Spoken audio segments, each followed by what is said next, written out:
రేపు జరగనున్న మొదటి విడత పంచాయతీ ఎన్నికల ఏర్పాట్లు తదితర అంశాలపై రాష్ట్ర ఎన్నికల సంఘం కమిషనర్ రాణి కుముదిని మాట్లాడుతున్నారు. ఇప్పుడు ఆ లైవ్ చూద్దాం.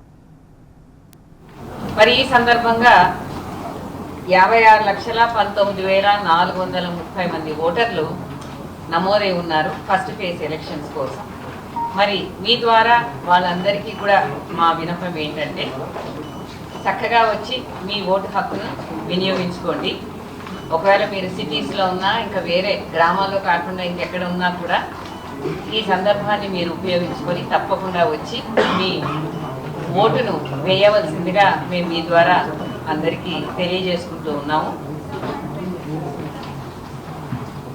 ఈ ఓటర్లకు కావాల్సిన అన్ని ఏర్పాట్లు కూడా మేము చేయడం జరిగింది. దానికోసం మీ అందరి కోసం ఒక చిన్న ప్రెజెంటేషన్ కూడా మేము తయారు చేశాము. ఎన్ని పోలింగ్ స్టేషన్స్ ఉన్నాయి, అదేవిధంగా ఎన్ని పోలింగ్ స్టేషన్స్లో మేము వెబ్కాస్టింగ్ పెట్టాము, ఈ పోలింగ్ స్టేషన్స్లో ఎటువంటి ఏర్పాట్లు చేశాము, ఇవన్నీ ఒక ఎత్తు అయితే ఇవన్నీ ఓటర్లకు స్వేచ్ఛగా వచ్చి ఫ్రీ అండ్ ఫెయిర్ ఎలక్షన్స్ నిర్వహించేందుకు మేము చేసిన ఏర్పాట్లయితే అబ్జర్వర్స్ మైక్రో అబ్జర్వర్స్ను కూడా నియమించి మరి డిస్ట్రిక్ట్ అడ్మినిస్ట్రేషన్కి ఇంకా బలంగా ఈ ఎలక్షన్స్ నిర్వహించేందుకు ఈ వ్యవస్థ కూడా అక్కడ చక్కగా గత 15 రోజుల నుంచి కూడా అక్కడే ఉన్నారు. అన్ని విధాలుగా ఓటర్లకు సహకరించడానికి వాళ్ళు అక్కడే ఉంటారు, తిరుగుతూ కూడా ఉంటారు. అలాగే కౌంటింగ్ కూడా చేయించి రిజల్ట్ డిక్లరేషన్ కూడా ఈ అబ్జర్వర్స్ చేస్తారు. మీరు కనుక చూస్తే ఇందాక మీకు చెప్పినట్టు 56,19,430 ఓటర్లు 37,562 పోలింగ్ స్టేషన్స్లో వాళ్ళ ఓటు హక్కును వినియోగించుకున్నారు. ఈ ఫస్ట్ ఫేజ్ ఎలక్షన్స్లో కంటెస్టింగ్ క్యాండిడేట్స్ ఎంతమంది ఉన్నారు అంటే 12,960. అదే వార్డుల్లో 65,455. సో ఇది చాలా గట్టి పోటీ అని మనం చెప్పుకోవచ్చును. చాలా చక్కగా కాంపిటేటివ్ స్పిరిట్లో ఇది జరుగుతుంది. ఈ కంపీటింగ్ క్యాండిడేట్స్ 3,830 ఆఫీసెస్లోను అలాగే 27,628 వార్డు ఆఫీసెస్ గాను పోటీ చేస్తూ ఉన్నారు. వీరి భవితవ్యం మనం అనుకున్నట్టుగా ఈ 56,19,430 ఓటర్ల ఓటు హక్కు వినియోగం మీద ఆధారపడి ఉంటుంది. మరి ఓటర్లకు ఇంకా ఏం చేశాము అనంటే ఓటర్ స్లిప్స్ డిస్ట్రిబ్యూషన్ నిన్న సాయంత్రంతో అయిపోయింది. ముఖ్యంగా మరి ఫేజ్ 1కు 99% అయిపోయింది అన్నారు. 1/2 ఎక్కడైనా మిగిలిపోయి ఉంటే అది ఈ రోజు కంప్లీట్ చేయడం జరుగుతుంది. ఉదయం రిసెప్షన్ సెంటర్స్ లో అన్ని పోలింగ్ టీమ్స్ కూడా మరి డిస్ట్రిబ్యూషన్ చేయడం జరిగింది. అదేవిధంగా బ్యాలెట్ బాక్స్లను ఏ విధంగా ఉపయోగించాలి, దాన్ని ఏ విధంగా ఓపెన్ చేయాలి, క్లోజ్ చేయాలి, ఇటువంటి డెమాన్స్ట్రేషన్స్ కూడా వారికి వివరించడం జరిగింది. మరి నెక్స్ట్ ఓటర్లు వారి యొక్క ఓటు హక్కు వినియోగించుకోవడానికి ఓటర్ స్లిప్పులు అయితే పనికిరావు కదా, మీకు అందరికీ తెలుసు. వారు ఏమేమి ఉపయోగించుకోవచ్చు అంటే మరి ఈ స్క్రీన్ ద్వారా మీ అందరికి కూడా కాపీ ఇచ్చాము. ఈ 18 రకాలైనటువంటి ఐడెంటిటీ కార్డ్స్ని వాళ్ళు చూపించుకొని ఆ ఎలక్టరల్ రోల్లో మార్క్ ఎలక్టరల్ కాపీస్లో వాళ్ళ పేరు కనుక ఉంటే వారు తమ ఓటు హక్కును వినియోగించుకోవచ్చు. అదంతే చక్కగా మేము మీకు చూపించడం జరిగింది. వాటి వివరాలు మీరు తీసుకుని దాని గురించి మీరు రాస్తే ఓటర్లకు ఇది కొంతగా సహాయకారిగా ఉంటుంది.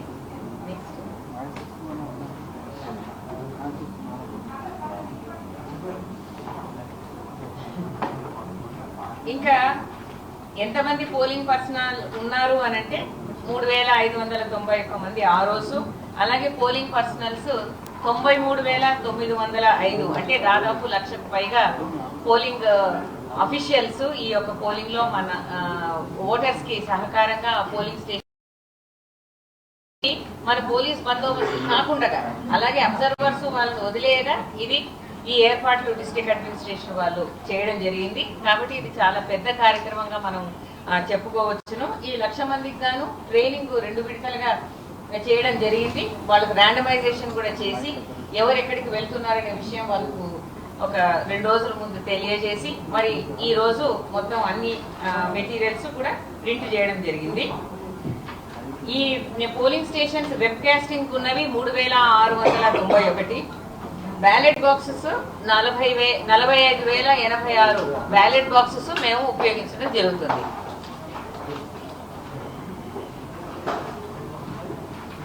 మేము అంత పోల్ డిస్ట్రిక్ట్ అడ్మినిస్ట్రేషన్ వాళ్ళకి ప్రీ పోల్ అరేంజ్మెంట్స్ ఏ విధంగా చేసుకుంటే బాగుంటుంది, పోల్ డే రోజున వాళ్ళు ఏం చేయాలి, పోస్ట్ పోల్ ప్రొసీజర్స్ అంటే కౌంటింగ్తో పాటుగా ఇంకా ఏం చేయాలి అని విషయాలు మేము చాలా వివరంగా వాళ్ళకు వివరించాము నిన్న. అదే విధంగా security and law and order గురించి కూడా మరి సిపిలు కానీ ఎస్పీలు కానీ వారందరికీ కూడా తగు ఆదేశాలు మరి ఏడీజీపీ గారు కూడా ఇవ్వడం జరిగింది. సాయంత్రం నుంచి లిక్కర్ షాప్స్ కూడా క్లోజ్ చేయడం జరిగింది. అది వాటి యొక్క నిర్వహణ గురించి కూడా నిన్న ఎక్సైజ్ కమిషనర్ గారు మొత్తం డిస్ట్రిక్ట్ అడ్మినిస్ట్రేషన్ కి తెలియజేయడం జరిగింది. సో ఈ ప్రీ పోల్ కనుక మీరు చూస్తే ఈరోజు డిస్ట్రిబ్యూషన్ సెంటర్ ఆపరేషన్స్ అనేవి అయిపోయినాయి. దాంట్లో ఒక కాంప్రహెన్సివ్ కాంటాక్ట్ కార్డ్ కూడా ఒకటి పెట్టుకోండి. ఒకరికొకరు ఐడెంటిటీ కార్డ్ అనేది లేకుండా ఉంటే మరి ఇబ్బంది అయిపోతుంది. అలాగే ఓటర్స్కి ఎవరికైనా సహాయం కావాలంటే కూడా ఈ యొక్క ఐడెంటిటీ కార్డ్స్ చాలా ఉపయోగపడతాయి కాబట్టి ఆ విధంగా చేసుకోండి అని కూడా వాళ్లకు చెప్పడం జరిగింది. నేను ఇక్కడ కొంత ఆగి ఈ security and law and order గురించి ఏమైతే ాల్సిందిగా ఏజీపీ వారిని కోరుతాను. మెజిస్టీరియల్ పవర్స్ కూడా మేము ఆల్ టీమ్స్ కి 31 డిస్ట్రిక్ట్స్ లో అందరికి కూడా మెజిస్టీరియల్ పవర్స్ కల్పించి వాళ్ళందరికీ కూడా ఆర్డర్స్ మేము పంపడం జరిగింది. Mahesh Babu. Thank you ma'am.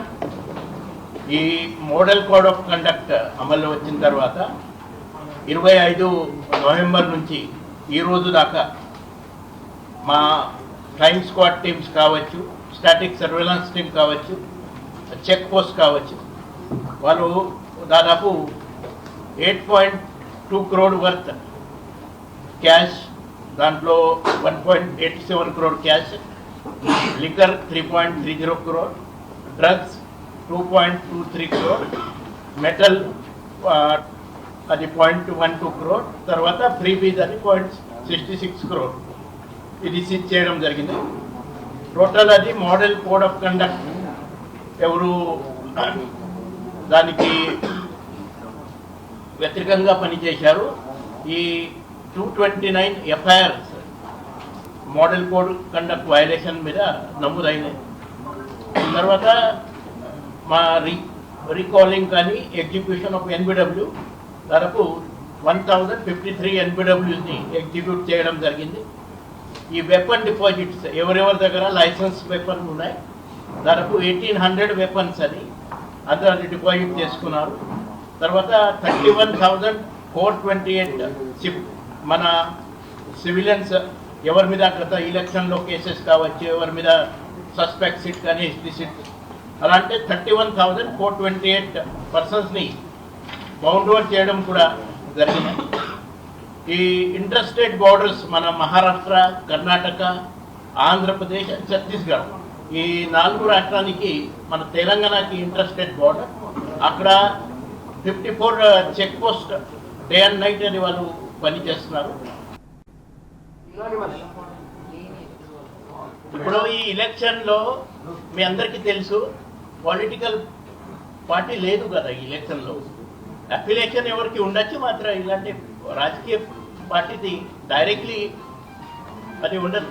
అంటే బెదిరించే వాళ్ళు మొత్తం కూడా పొలిటికల్ పార్టీకి సంబంధించిన వాళ్ళే ఉంటారు, అధికార పార్టీకి సంబంధించిన వాళ్ళు ఎక్కువ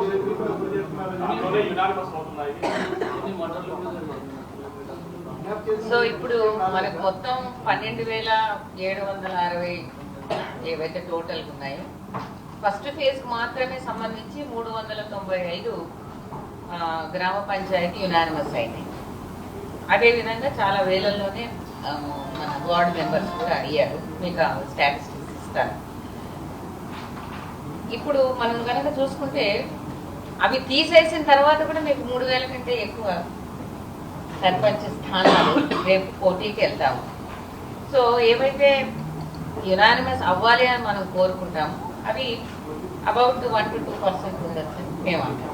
ఇప్పుడు ఫస్ట్ ఫేజ్కి సంబంధించిన కరెక్ట్ స్టాటిస్టిక్స్ మన దగ్గర ఉన్నాయి కాబట్టి సెకండ్ ఫేజ్లో కూడా 495 మంది యునానిమస్ ఎలక్షన్ అయ్యారు, ప్లస్ వార్డ్ మెంబర్స్ కూడా అయ్యారు. మీకు లాస్ట్ టైంగా నేను చెప్పిన దాన్ని బట్టి ఇప్పుడు వారు కూడా చెప్పారు కదా, ఏదైతే మీకు టోల్ ఫ్రీ నంబర్ ఇచ్చానో అలాగే మా గ్రీవెన్స్ సెల్ ప్లాట్ఫామ్ ఏదైతే ఉంది అని చెప్పానో అవి రెండు కూడా చాలా చక్కగా వినియోగించుకున్నారు. ఇక మీదట కూడా అందరూ వినియోగించుకోవాలని మీ ద్వారా తెలియజేసుకున్నాను. ఎందుకంటే ఈ పోల్ టైంలో ఇంకా ఎక్కువగా ఓటర్స్ అందరూ వస్తారు కాబట్టి ఎట్టి విషయాలైనా మాకు చెప్పాలి అని అనుకుంటే బాగానే ఉంటుంది. సో చాలానే వచ్చినాయండి, 1200 పైన మాకు ఆ ప్లాట్ఫామ్ని ఉపయోగించుకోవడం జరిగింది. మరి ఇంకా కూడా మేము ఓటర్స్ని ఏం విజ్ఞప్తి చేస్తున్నామంటే నో యువర్ పోలింగ్ స్టేషన్ అన్నది కూడా మీరు మా టీవీ పోల్ ద్వారా మీరు ఓపెన్ చేసి ఆ జియో రెఫరెన్సింగ్ కూడా చేసాము. ఎవరు ఇప్పుడు సెల్ ఫోన్స్ అందరి దగ్గర ఉన్నాయి. చాలా మంది ఓటర్స్ మన అర్బన్ ఏరియాస్ అలాగే మన సిటీ ఏరియాస్లో కూడా వాళ్ళకి పోలింగ్ స్టేషన్ కావాలి అని అనుకుంటే కూడా జియో రెఫరెన్స్తో నో యువర్ పోలింగ్ స్టేషన్ అన్నది కూడా మా వెబ్సైట్ లో ఉన్నది, మీరు కూడా చెక్ చేసుకోవచ్చు.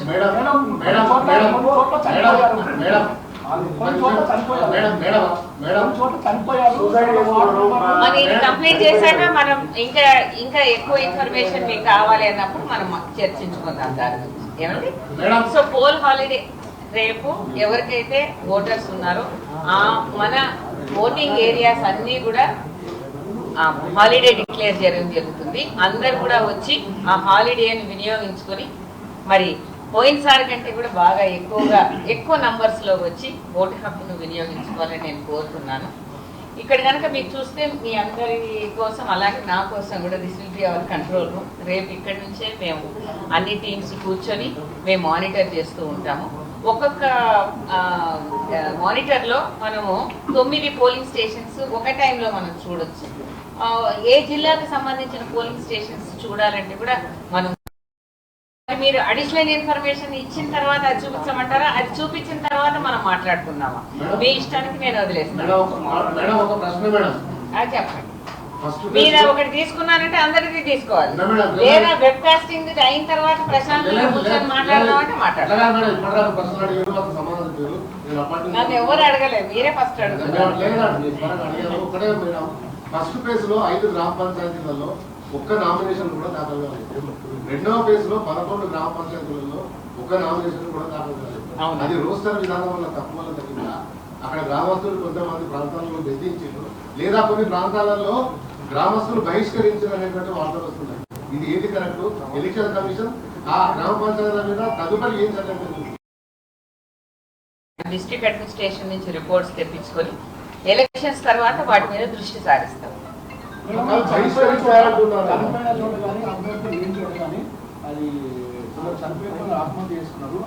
నా ప్రొసీజర్స్ అన్నిటికి కూడా రూల్స్ ఉన్నాయండి. ఇప్పుడే ఫస్ట్ టైం కాదు కదా మనం ఎలక్షన్స్ చేసేది, దాని ప్రకారమే మనం చేస్తాం. No problem. ఇప్పుడు బ్యాలెట్ పేపర్స్ కూడా అన్ని ఫైనల్ అయినాయి కదా. రేపు హాలిడే ఉందండి.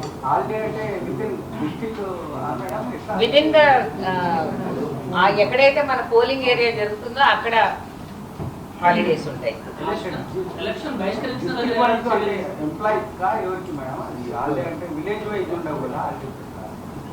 విలేజ్ వైజ్ ఉండకూడదు హాలిడేస్ అని అంటే యూజువలీ లేబర్ హాలిడే అని ఇస్తామండి. ఒక గ్రామానికి సంబంధించి కాదు, ఒక సిటీకి సంబంధించి అని కాదు. ఎక్కడైతే ఎలక్షన్స్ జరుగుతున్నాయో అక్కడ ఎవరైతే లేబర్ ఉన్నారో, ఓటర్స్ గా నమోదై ఉన్నారో అటువంటి వాళ్ళను డ్యూటీకి హాలిడే అని డిక్లేర్ చేయడం జరుగుతుంది. ఒకరొకరు మాట్లాడితే నేను చెప్పడానికి వీలు అవుతుంది.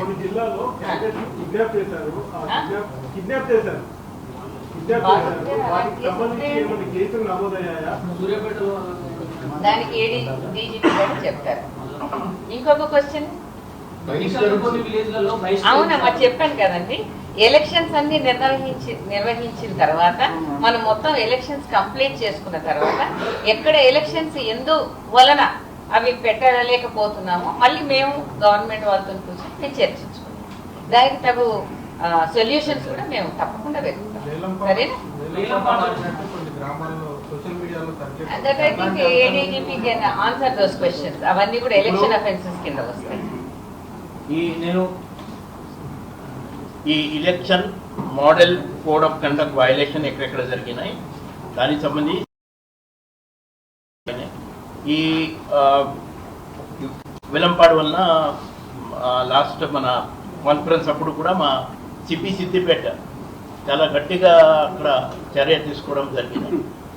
ఈ కిడ్నాప్ సంఘటన అంతకుముందు నల్గొండ జిల్లాలో అక్కడ కేసు నమోదైంది. వాళ్ళని మా చట్టపరంగా సిఆర్పిసి అది నోటీస్ ఇచ్చి మా ప్రొసీజర్ ఇన్వెస్టిగేషన్ దాంట్లో నడుస్తున్నాయి. తర్వాత నిన్న ఒక రాత్రి సూర్యాపేటలో జరిగిన సంఘటనలో ఆల్రెడీ 5గురిని మా వాళ్ళు ఇమీడియట్ అరెస్ట్ చేయడం కూడా జరిగింది. ఎక్కడ కూడా ఎలా అంటే చట్టపరంగా ఏమేమి చర్యలు ఉన్నాయి మన 100% వీఆర్ టేకింగ్ యాక్షన్. అధికార పార్టీకి పోలీసులు వత్తాసు పలుకుతున్నారు, ప్రతిపక్ష పార్టీని ప్రచారం చేస్తుంటే వాళ్ళని అడ్డుకొని అధికార పార్టీకి వత్తాసు పలుకుతున్నారు. అంటే అట్లా స్పెసిఫిక్ గా ఏదైనా ఉంటే పోలీసులు ఊరుకుంటారమ్మా. సోషల్ మీడియా ప్రచారం సంబంధించిన క్యాండిడేట్స్ అంటే వాళ్ళు ఎనీ అఫెన్సెస్ అన్నది ఎఫ్ఐఆర్ అనేది లాడ్ చేశారు అని అంటే ఎఫ్ఐఆర్ లాడ్ చేసిన పిదప ఖచ్చితంగా ఇన్వెస్టిగేషన్ అనేది కంప్లీట్ చేసి దాంట్లో ఏమాత్రమైనా సరే అఫెన్స్ అయింది అని మాత్రం వాళ్లకు ఆధారాలు దొరికితే అవి కోర్టుకు కమిట్ చేయబడతాయి. అదే ప్రొసీజర్ మన ఎలక్షన్ అఫెన్సెస్ కూడా ఉపయోగించడం జరుగుతుంది. పోలింగ్ సిబ్బంది కొంతమంది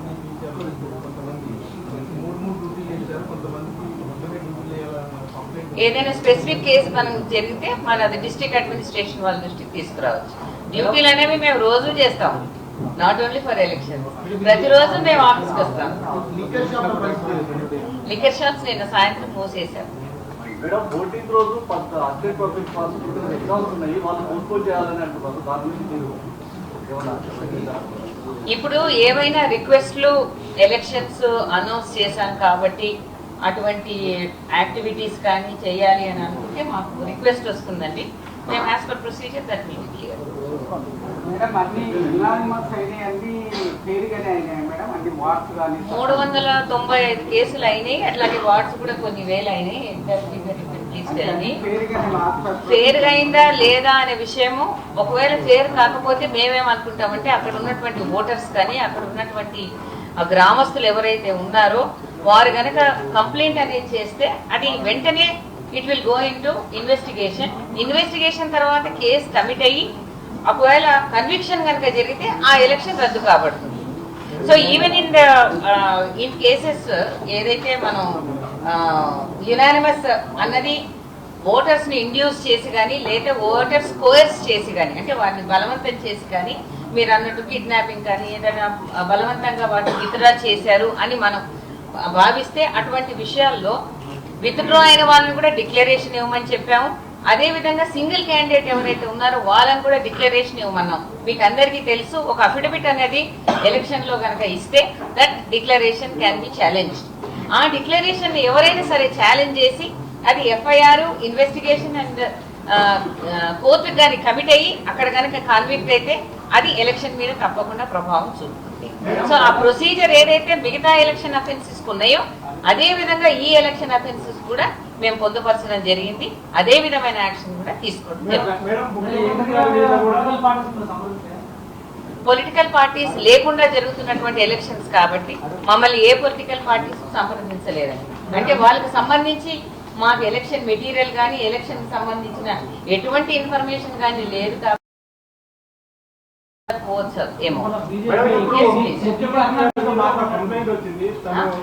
ముఖ్యమంత్రి గారి మీద ఒక కంప్లైంట్ చేశారు. జాగృతి అధ్యక్షురాలు కవిత గారు మీకు స్వయంగా వచ్చి కంప్లైంట్ చేసినట్టు ఉంది. తను ఎన్నికల నిబంధనలు ఉల్లంఘించి గ్రామాల్లో పర్యటిస్తున్నారు, ఐ మీన్ జిల్లాలో అదంతా ఎన్నికల కోడ్ ఉల్లంఘన అని చెప్పేసి తను కంప్లైంట్ చేస్తారు. నిజానికి ఉల్లంఘించారా లేకపోతే ఏం చెప్తున్నాయి నిబంధనలు? ఏవో ఉత్సవాలు 2 years కంప్లీషన్ అని విజయోత్సవాలు నిర్వహిస్తున్నామని చెప్పి గవర్నమెంట్ వారు మాకు తెలియజేశారండి. అండ్ కవిత గారు కూడా మా దగ్గరికి వచ్చారు. మేము దాన్ని మా దృష్టిలో ఉందండి. తగు విధమైన సూచనలు కూడా మేము ఇవ్వడం జరిగింది.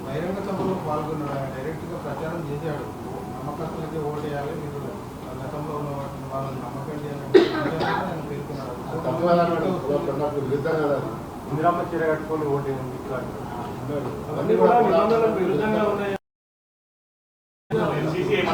వీడియోలు ఉన్నాయి మేడం అవన్నీ. మీకు అందరికి తెలుసు కదా, ఎంసీసీ కమిటీకి 2 కమిటీలు వేశాం. మీకు లాస్ట్ టైం కూడా చెప్పాను. సిఎస్ గారి ఆధ్వర్యంలో ఒక స్టేట్ లెవెల్ కమిటీ ఉంది. ఏదైనా ఎంసీసీ కి లోబడి కార్యక్రమాలు చేసుకుంటామంటే వారు మాకు ప్రతిరోజు కూడా రికమెండేషన్స్ పంపిస్తూ ఉంటారు. సిమిలర్లీ ఎంసీసీ ఏరియాస్లో లేనటువంటి వాళ్ళకి ఎవరైనా తమ భాషల ద్వారా కానీ తమ యొక్క యాక్టివిటీస్ ద్వారా కానీ ఓటర్స్ని ఇండ్యూస్ చేస్తున్నారు అనే ఇన్ఫర్మేషన్ కనుక స్పెసిఫిక్గా మనకు వస్తే అటువంటి దానికి కూడా మేడం గారి ఆధ్వర్యంలో ఒక మీడియా కమిటీ కూడా మేము వేయడం జరిగింది. ఎందుకంటే ఇవన్నీ కూడా ప్రైవేట్ మీడియా సంస్థల ద్వారానే ఉంటాయి కాబట్టి ఆ ప్రైవేట్ మీడియా సంస్థలకు ఉన్నటువంటి rules regulations during the election period అది మీకు బాగా తెలుసు కాబట్టి ఆ సూచనలను అనుసరించి అటువంటివి ప్రసారం చేశారా అన్న విషయాలు కూడా వారు పరిశీలన చేస్తారు. ఈ 2 కమిటీలు పరిశీలన చేసి మాకు రికమెండేషన్ అనేది వచ్చినప్పుడు తప్పకుండా మా దగ్గర నుంచి చర్యలు అనేవి సూచనలు అనేవి అలాగే దానికి తగు మోతాదుగా మేము క్లియరెన్స్ అనేవి కూడా మేము ప్రతిదినం మేము ఇవ్వడం జరుగుతుంది. ఇప్పుడు అనుమతి అన్నది అంటే ఎంసీసీ ఏరియాస్లో మాత్రమే ఉంటుంది. అంటే our jurisdiction is limited to areas where the election is announced. కాబట్టి for example honourable prime minister గారు మన్ కీ బాత్ చేశారు ఆదివారం రోజున, which is going to be telecast all over urban and rural Telangana ఏరియాస్లో కూడా. అయితే నేను చెప్పను. సో ఆల్ ఇండియా రేడియో వాళ్ళు మాకు ప్రపోజల్ తీసుకొని వచ్చారు. దాంట్లో వాళ్ళు ఏదో సింపుల్గా అన్నారు, మీరు అన్న విషయమే, ఇది మేము రెగ్యులర్గా చేస్తున్నటువంటి కార్యక్రమం, దీంట్లో ఓటర్స్ ఎటువంటి ఇండ్యూస్మెంట్ కూడా మేము ఇవ్వము, ఈ యొక్క కార్యక్రమానికి మీరు క్లియరెన్స్ ఇవ్వండి అని. ఎందుకు అంటే అది రూరల్ ఏరియాస్లో కూడా ప్రసారం అవుతుందని చెప్పి. సో అదేవిధంగా ఎంసీసీ కోడ్ని అనుసరించి మేము వాటిని క్లియర్ చేయడం జరుగుతుంది. తప్పితే దాంట్లో పర్మిషన్ అట్లా ఉండదండి. అది మీటింగ్లకు పర్మిషన్ అనేది ఇచ్చేది పోలీసులే ఉంటాయి. ఎంసీసీ కోడ్ని అనుసరించి ఓటర్స్కి ఇండ్యూస్మెంట్ లేకుండా కార్యక్రమాలు చేసుకోవాల్సిందిగా మేము సూచనలు అనేవి ఇస్తాం. అవి అడిగిన వాళ్ళకి తప్పకుండా ఆ సూచనలు ఏమేమి ఉంటాయి, కోడ్లో ఎటువంటి యాక్టివిటీస్ చేయొచ్చు చేయకూడదు, all the dos and don'ts ని మేము తెలియజేయడం అనేది జరుగుతుంది. వెబ్ కాస్టింగ్ గురించి తెలుసుకుందామండి. నేను కూడా మీతో పాటు I'm also waiting for that webcasting. ఆ అబ్బాయి ఎక్కడో ఉన్నాడు, ప్లీజ్ కమ్, కొంచెం వాళ్ళు డెమాన్స్ట్రేషన్ ఇస్తావా? ఆయన he will be able to answer your questions much better because మీ అందరి సమక్షంలోనే నేను కూడా దాని గురించి తెలుసుకుందామని వెయిటింగ్. మీరు ఎక్స్ప్లెయిన్ చేస్తారండి వెబ్ కాస్టింగ్? మేడం ఇంకొక చిన్న క్వశ్చన్ మేడం. మేడం ఇప్పుడు డిజిటల్ క్యాంపెయిన్ చేయొచ్చా మేడం ఈ టైంలో? నిన్న ఆల్రెడీ ప్రొహిబిటెడ్ కదా. మీరు అది నాకు రాసిస్తే నేను పరిశీలన చేసి చెప్తాను. మేడం అంటే మేడం ఇంకొక క్వశ్చన్ మేడం. ఇప్పుడు ఎవరికన్నా నోటీస్ ఏదైనా పొలిటికల్ పార్టీ ఏదో మీరు అన్న వినపడలేదా? Notices MCC code